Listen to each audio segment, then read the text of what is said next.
There's a building on Broadway that knows more secrets than the FBI, more scandals than Hollywood, more ghosts than a cemetery.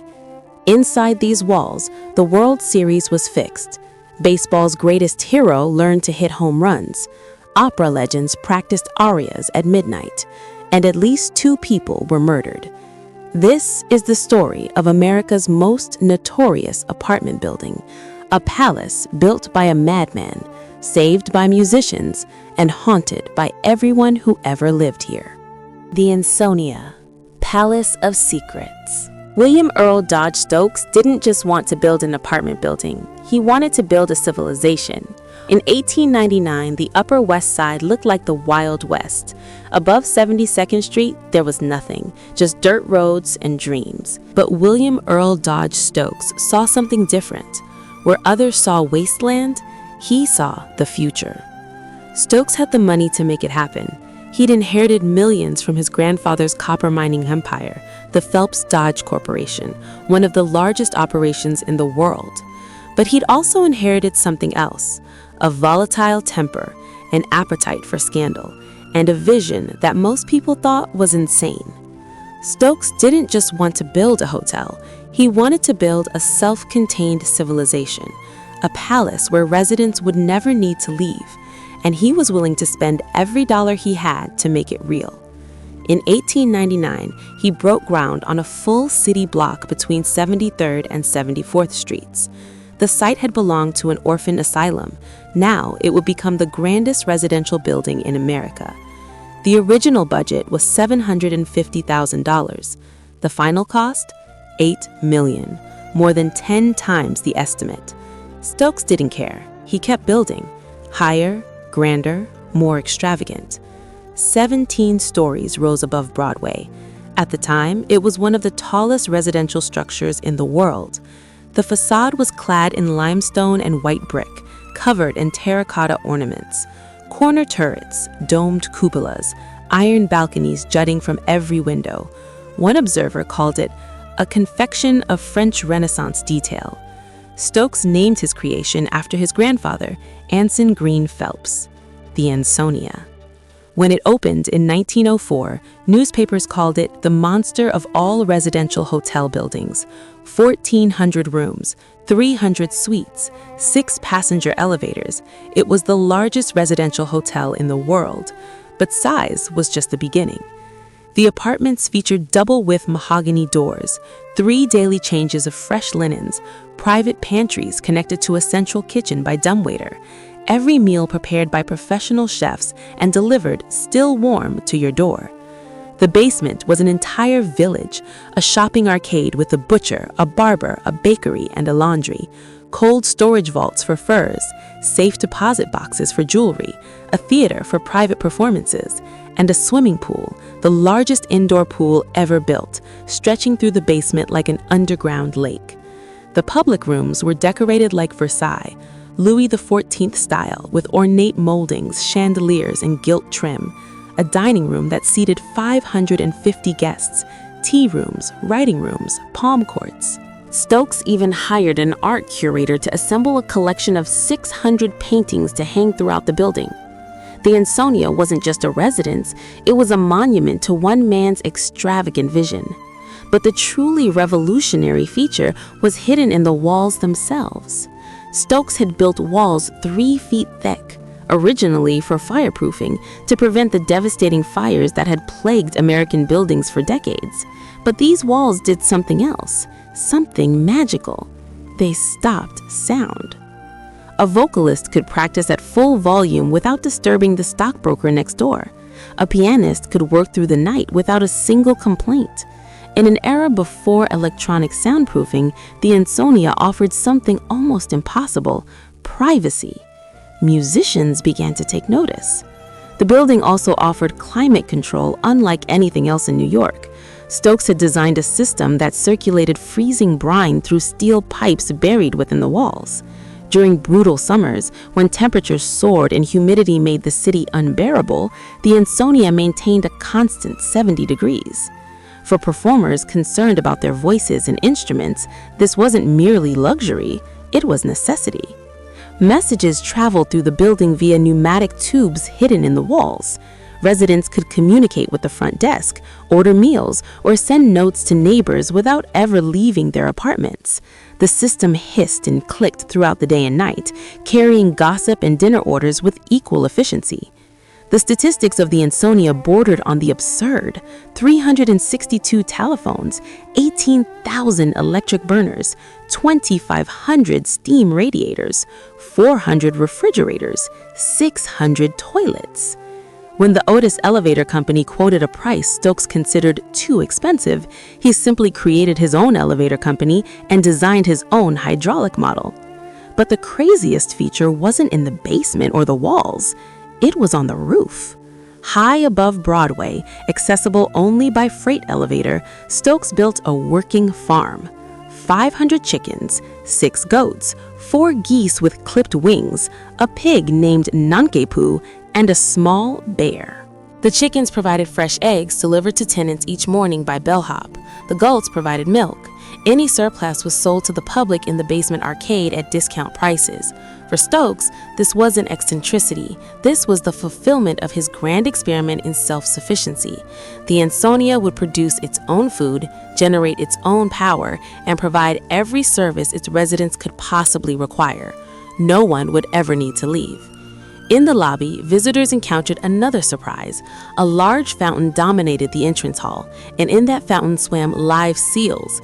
They splashed and barked as guests checked in, a surreal welcome to what was already the strangest residential hotel in America. Not everyone was charmed by Stokes' menagerie. The New York Department of Health took a dim view of farm animals living above one of the busiest streets in Manhattan. In November 1907, word reached Stokes that health inspectors planned to raid the roof. That night, father and son rolled the freight elevators to the roof and removed the animals under cover of darkness. When inspectors arrived the following day, Stokes graciously showed them an empty rooftop. But the reprieve was temporary. Later that year, the Department of Health shut down the farm for good. The chickens, the ducks, the goats, and yes, the bear, all were sent to the Central Park Menagerie. Nankepu the pig found a new home as well. The seals in the lobby eventually met a similar fate. But by then, the Ansonia had already established its reputation as the most eccentric address in New York. Performers and artists flocked to the building, drawn by those thick walls and climate-controlled apartments. Society figures competed for the largest suites, and darker figures began to take notice as well. Stokes had built his grand experiment, but even the grandest experiments have shadows, and in the shadows of the Ansonia, a man known as the Policy King was about to check in. Act 2. Blood on the Balconies. The Ansonia had been open for barely 2 years when its most notorious tenant arrived. Albert James Adams checked into Suite 1579 sometime in late 1905. He was 60 years old, recently released from Sing Sing prison, and still one of the wealthiest criminals in American history. The newspapers called him the Policy King. A judge had once called him the meanest man in New York. Adams had built his fortune on the members game, a form of illegal lottery that thrived in the poorest neighborhoods of Manhattan. The system was simple. For as little as a penny, anyone could bet on a 3-digit number. The winning combination was drawn from sources beyond anyone's control, often the last 3 digits of a financial figure published in the daily newspapers. The odds of winning were 1,000 to 1. The payout was 600 to 1. The house always won. By the 1890s, Adams controlled the numbers racket across the entire city. Police estimated his operation brought in more than $1 million every year. He owned saloons, corner lots, and mining interests in Mexico. He lived in a mansion on West End Avenue and traveled in the finest circles that money could buy. But money could not buy respectability. In 1894, the Lexo Committee, a state investigation into police corruption, named Adams as one of the principal policy backers in New York. His empire began to crumble. The crackdown came slowly but steadily. In 1901, police raided his operations. In 1903, Adams was convicted and sentenced to Sing Sing. He served the maximum sentence every day of his year and 9 months before walking out a changed man, or so he claimed. In the letter to the New York Times in October 1905, Adams announced that he had quit the policy racket forever. But where does a man go when he spent decades as the king of an illegal empire? when his name is synonymous with corruption, when polite society will not receive him and the police watches every move. He goes to the Ansonia. William Earl Dodge Stokes welcomed Adams into his building. Some accounts suggest Stokes actively encouraged the arrangement. The reasons remain unclear. Perhaps Stokes admired a fellow outsider. Perhaps he simply wanted the rent. Whatever the motivation, the policy king moved into Suite 1579 and began his strange retirement on the Upper West Side. For nearly a year, Adams lived quietly. Reporters occasionally staked out the lobby, hoping for a glimpse of the infamous racketeer. Police kept tabs on his movements, but Adams rarely ventured out. He was in poor health, his hearing was failing, and his fortune, once estimated at several $1,000,000, had begun to disappear. The trouble was his eldest son. Adams had invested heavily in a business venture that failed spectacularly. Millions vanished. The policy king, who had spent a lifetime taking money from the poor, now found himself hemorrhaging wealth he could never recover. On the morning of October 1st, 1906, someone discovered Albert Adams in Suite 1579. He was dead of a gunshot wound. A revolver lay nearby. The coroner ruled it a suicide. Adams had shot himself, alone in his apartment, surrounded by the trappings of wealth he could no longer afford. He was 61 years old. His funeral was held on West End Avenue, just blocks from the scene of his death. Few mourners attended. The official verdict was clear, but rumors swirled through the Ansonia for years afterward.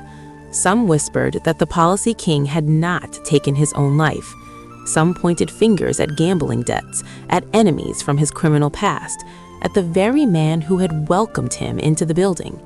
None of these suspicions were ever proven. The coroner's ruling stood, but the damage to the Ansonia's reputation was done. Just 2 years after opening, the grandest residential hotel in Manhattan had become indelibly linked with gamblers and shady characters. The newspapers couldn't resist the story. A criminal kingpin fresh from prison found dead in his luxury suite.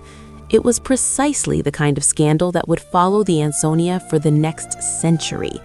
And it would not be the last time blood was spilled within those walls. William Earl Dodge Stokes had a weakness for young women. In February 1911, while still legally forbidden from remarrying during his first wife's lifetime, he wed Helen Blanche Elwood of Denver in a ceremony kept hidden from the press. She was 24, he was 58. The judge's order meant nothing to him. But Helen was not the only young woman in Stokes's life that spring. Lillian Graham was a 22-year-old vaudeville performer who lived with her friend Ethel Conrad in an apartment on Broadway near 81st Street. At some point, Stokes had begun an affair with Graham.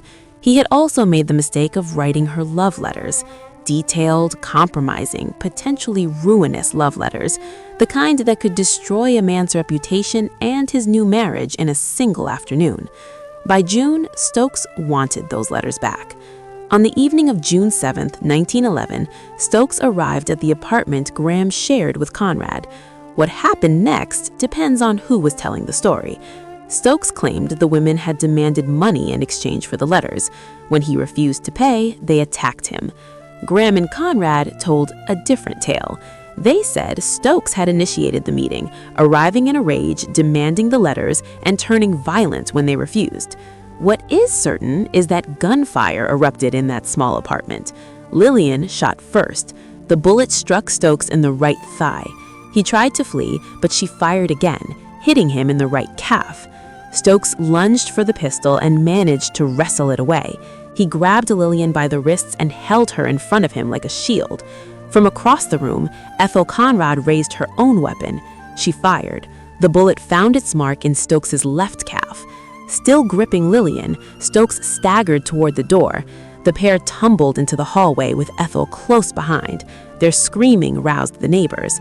3 Japanese servants who worked for a vaudeville booking agent across the hall heard the women squeak that Stokes was trying to murder them. The servants rushed out and attacked Stokes with their fists, pummeling him with jujitsu techniques until police arrived. The evening ended with Lillian, Ethel, and all 3 servants under arrest. Stokes was transported to Roosevelt Hospital with 3 bullet wounds and injuries so severe from the beating that doctors had to operate. The newspapers could not believe their luck. A millionaire hotel owner shot by 2 showgirls, beaten by 3 Japanese servants, all over a bundle of love letters. They dubbed Graham and Conrad the shooting showgirls.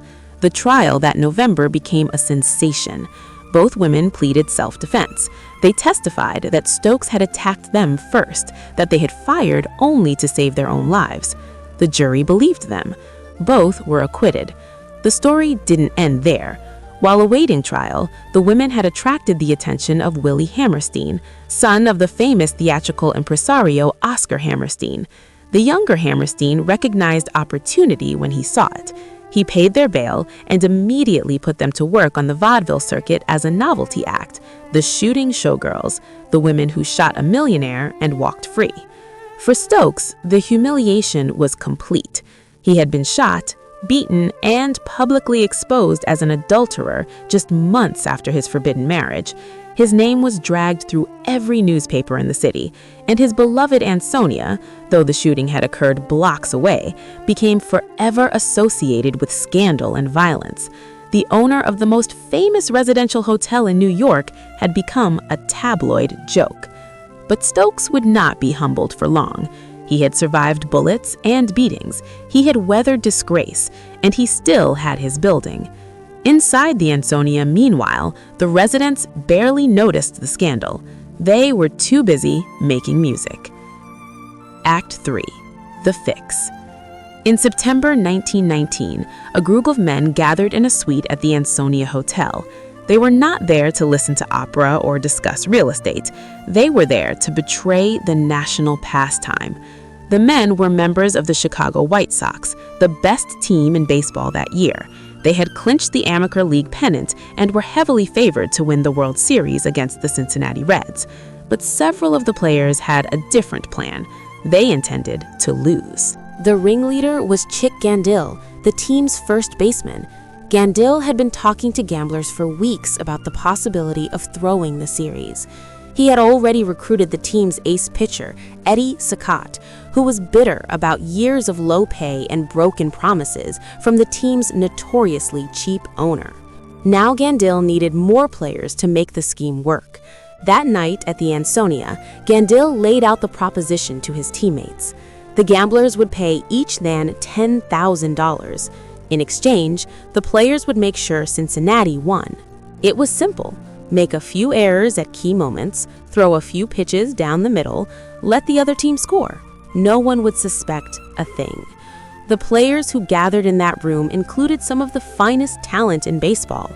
Shortstop Swede Risberg, center fielder Happy Felsch, left fielder Joe Jackson, whose career batting average of .356 remains the 3rd highest in the history of the game. Pitcher Lefty Williams, utility man Fred McMullen, who overheard the conspiracy and demanded to be cut in, and third baseman Buck Weaver, who listened to the proposal but never took a dime. Behind the scheme lurked a figure far more powerful than any ball player. Arnold Rothstein, known as the Big Bankroll, was the most notorious gambler in New York.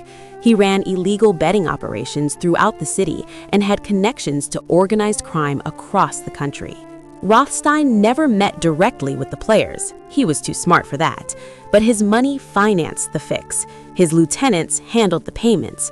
His network of bookmakers stood ready to profit from the outcome. The 1919 World Series began on October 1st in Cincinnati. On that sunny afternoon, as the players took the field, a crowd gathered in the lobby of the Ansonia Hotel, 300 miles away. A reporter called out the play-by-play from telegraph reports while spectators watched figures move across a large, diamond-shaped board on the wall. Among those watching was Arnold Rothstein himself. The gamblers had arranged a signal. Eddie Saccott was supposed to hit the first Cincinnati batter with a pitch, confirming that the fix was on. On his second delivery of the game, Saccott's fastball drilled leadoff man Maurice Rath squarely in the back. Rothstein watched the figure on the board take first base. Then he turned and walked out of the Ansonia into the New York rain. The series was supposed to last 9 games. It lasted 8. Cincinnati won 5 of them, taking the championship from a team that should have dominated them. The White Sox played badly enough to lose, but well enough to avoid obvious suspicion. At least, that was the plan. Rumors began circulating almost immediately. The odds had shifted dramatically in the days before the series, with money pouring in on Cincinnati despite Chicago's superior roster. Sports writers noticed errors that seemed too convenient, pitches that hung over the plate when strikeouts were needed, throws that sailed wide at crucial moments. Something was wrong. For nearly a year, the whispers continued. Then, in September 1920, a grand jury investigation into gambling and baseball uncovered the truth. Sakat cracked first, confessing everything to prosecutors. Jackson followed. The story exploded across the front pages of every newspaper in America.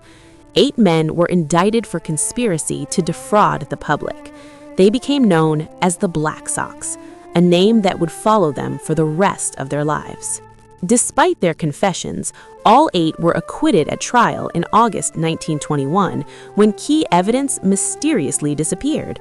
Many believed Rothstein himself had arranged for the documents to vanish. It didn't matter. The day after the acquittal, baseball's newly appointed commissioner, Judge Kennesaw Mountain Landis, announced that all 8 players were banned from professional baseball for life. Even Buck Weaver, who had attended the meetings but refused the money and played brilliantly throughout the series, was cast out. His crime was knowing about the fix and failing to report it. The Black Sox scandal nearly destroyed baseball. Fans who had trusted the game felt betrayed. Attendance plummeted. The sport's reputation lay in ruins. It would take a new kind of hero to restore faith in the national pastime. And in the spring of 1920, that hero moved into the Ansonia. In January 1920, the owner of the Boston Red Sox made the worst decision in the history of American sports. Harry Frazee was a Broadway producer who had bought the Red Sox in 1916. The team had won the World Series in 1918, their 5th championship in 15 years, more than any other franchise. But Frazee was drowning in debt, and he needed cash. His star player, a 24-year-old pitcher-turned-outfielder named George Herman Ruth, was demanding a raise. Frazee decided to sell him instead. The New York Yankees paid $100,000 in cash, plus a $300,000 loan secured by a mortgage on Fenway Park. In exchange, they received the man who would become the greatest athlete in American history. When Babe Ruth arrived in New York in the spring of 1920, he needed a place to live. He chose the Ansonia. The building suited a man like Ruth perfectly. The apartments were spacious enough for his expanding wardrobe and his expanding ego.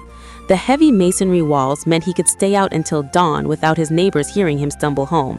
The basement barbershop offered grooming services for a man who had suddenly become the most recognizable face in the city. And the pneumatic tubes could carry messages from admirers and autograph seekers without Ruth having to answer his own door.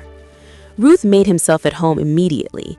He would emerge from his apartment on a typical game day wearing a silk bathrobe the color of arterial blood, padding down the marble hallways to collect his mail or chat with the bellhops. The other residents quickly grew accustomed to the sight of the burly ball player wandering the corridors in various states of undress. This was, after all, a building that had once housed live seals in its lobby. A man in a scarlet robe was hardly the strangest thing the Ansonia had seen. From his apartment at Broadway and 73rd Street, Ruth would climb into his roadster and drive to the Polo Grounds, ignoring traffic laws with the same cheerful disregard he showed for training rules. Crowds would gather at the stadium entrance just to watch him arrive. That first season in New York, Ruth obliterated every home run record in existence. He hit 54, nearly doubling his previous mark of 29. No other team in baseball hit as many as 50. No other individual hit even 20.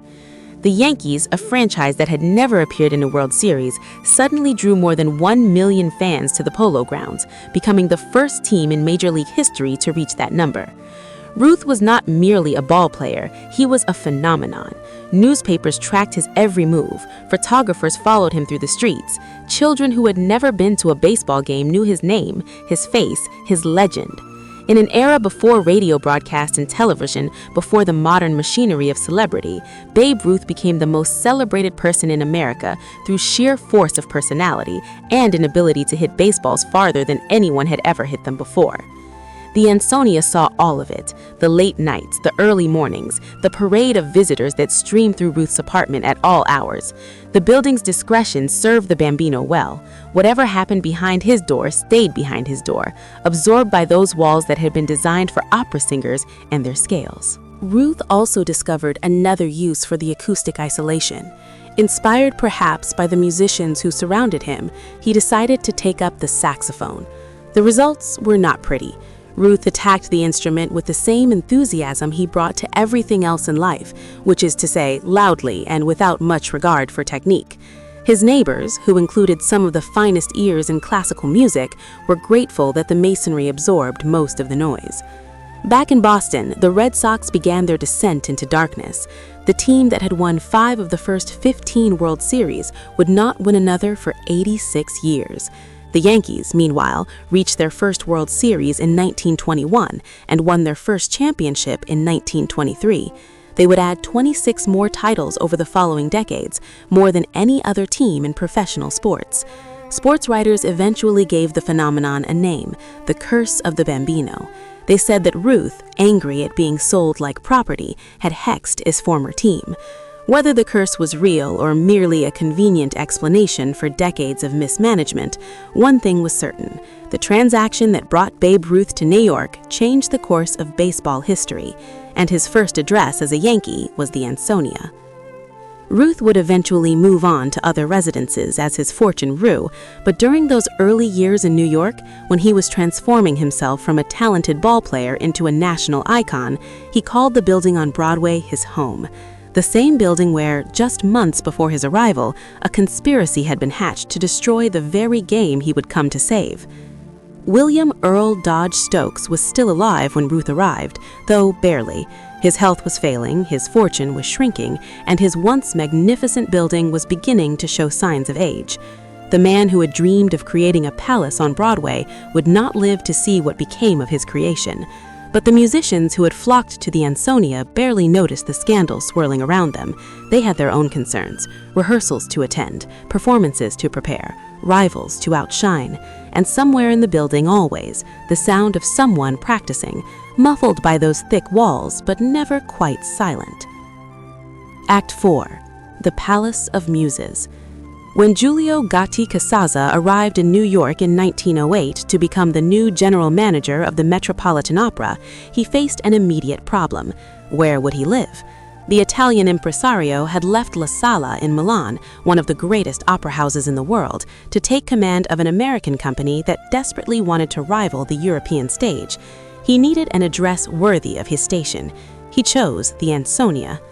Within months, the entire Metropolitan Opera seemed to follow him through the doors at 73rd and Broadway.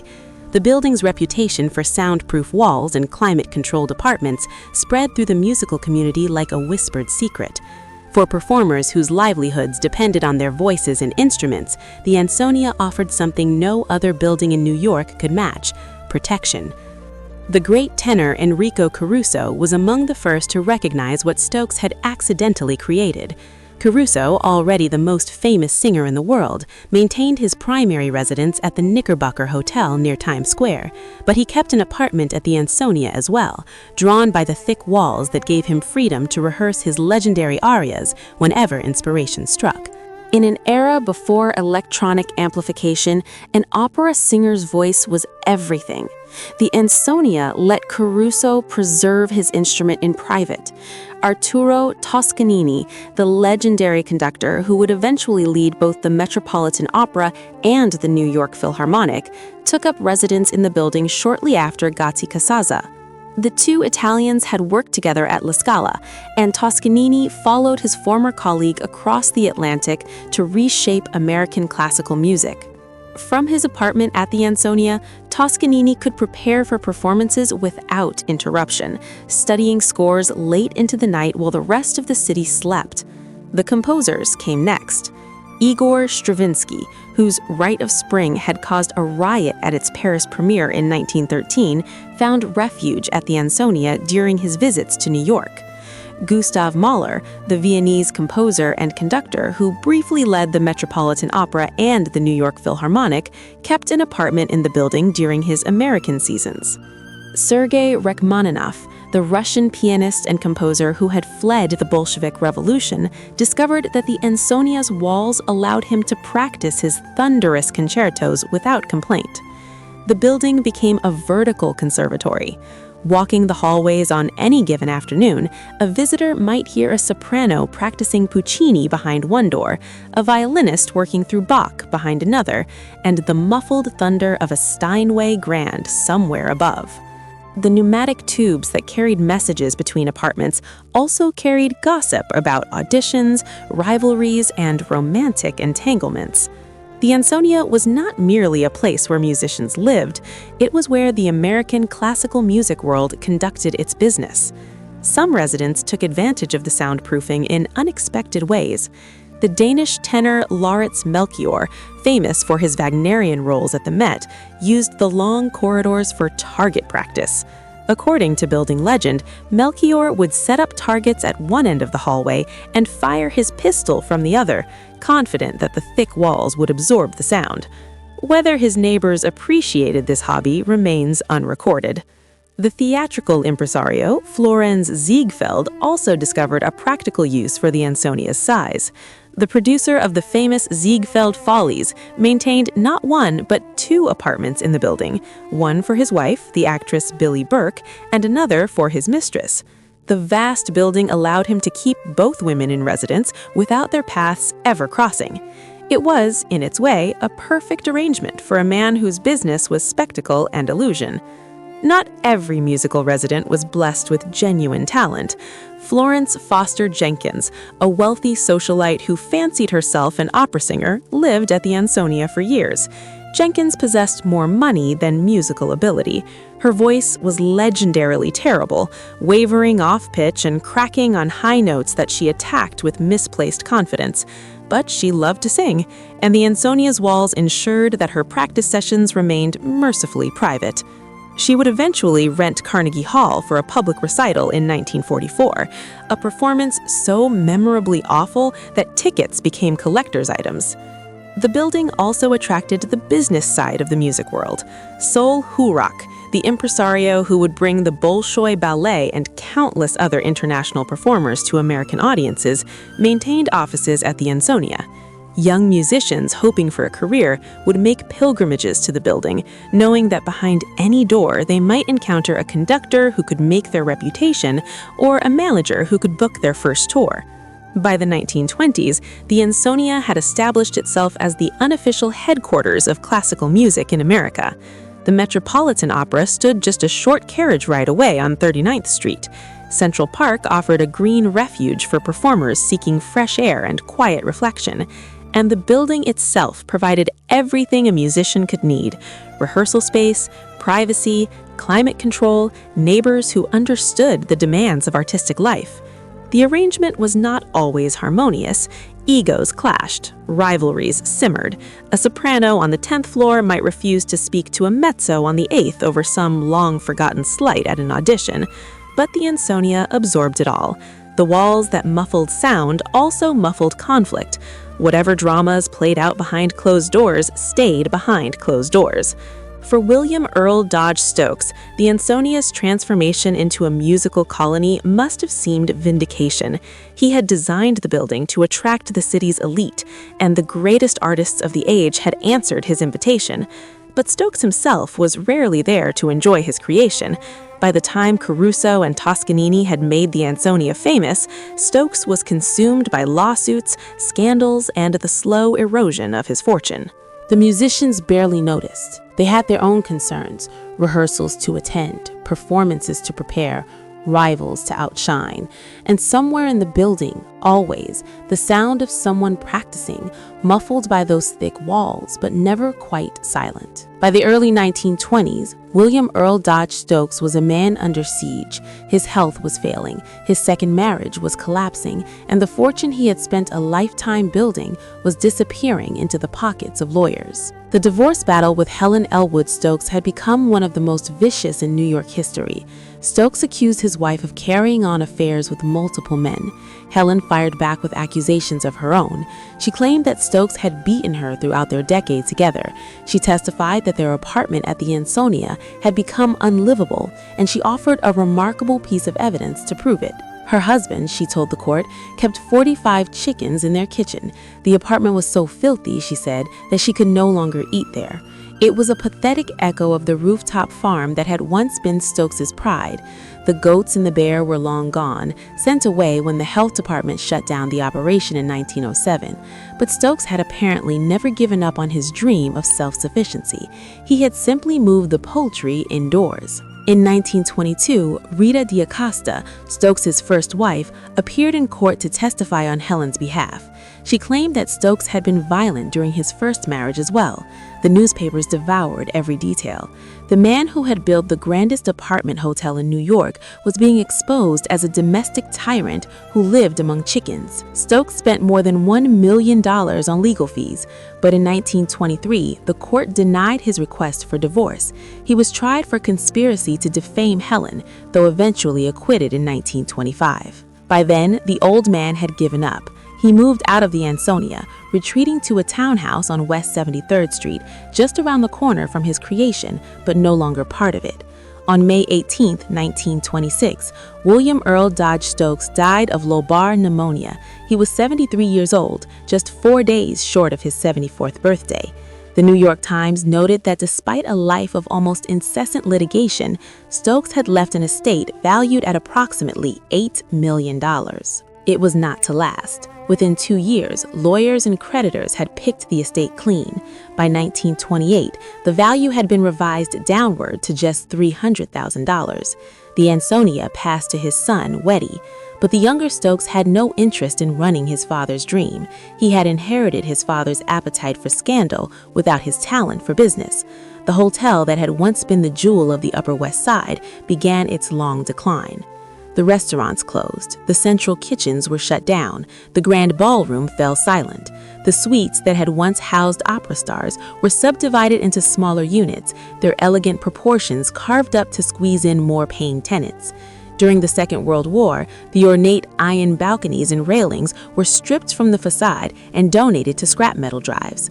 The building that had once been celebrated for its decorative excess was being dismantled piece by piece for the war effort. In 1945, the Stokes family finally gave up. They sold the building for $2.5 million to a group of investors, but the building passed through. There is a building on the Upper West Side of Manhattan that has stood for more than 120 years. It has outlived the man who built it. It has outlived the gamblers who schemed in its rooms and the showgirls who fired pistols in its hallways. It has outlived the ball players who betrayed their sport and the impresario who kept his wife and mistress under the same roof. It has outlived the bathhouse singers who became superstars and the swingers who scandalized the city. It has outlived the landlords who neglected it and the developers who wanted to tear it down.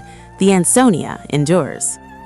William Earl Dodge Stokes was a difficult man. He was vain and litigious, paranoid and possessive. He married teenagers and shot at rivals. He kept farm animals on his roof and seals in his lobby. He dreamed on a scale that embarrassed more sensible men, and he spent money as if it would never run out. But he also understood something that his critics did not. He understood that a building could be more than shelter. It could be a statement. It could be a community. It could be a world. The Ansonia was never just an address. It was an idea, a place where musicians could practice at midnight without complaint, where opera singers and baseball players shared elevators, where the famous and the forgotten lived side by side behind walls thick enough to keep any secret. Every great city needs buildings like this, buildings with personality, buildings with history, buildings that have seen too much to ever be ordinary again.